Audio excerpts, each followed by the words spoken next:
தான் உயிரோடு இருந்த வரையில் திமுகவை ஓட ஓட விரட்டியவர் ஜெயலலிதா.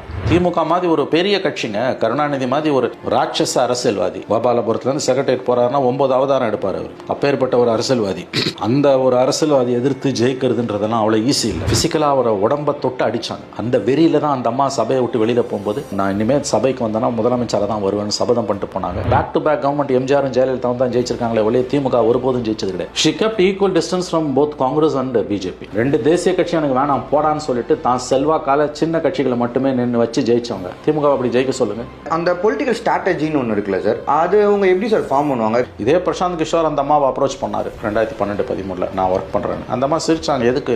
எனக்கு தெரியாது, என்ன உனக்கு தெரிஞ்சிட போகுதுன்னு கேட்டாங்க. சுதந்திர இந்திய வரலாறுல பதவியில் இருக்கும்போது சிறைக்கு போற ஒரே முதலமைச்சர் அவங்க தான், அன்னைக்கும் இன்னைக்கும். ஆனா அடுத்த தேர்தலில் அவங்க ஜெயிச்சு வராங்க. அதெல்லாம் நினைச்சே பார்க்க முடியாது. She was the darling of masses.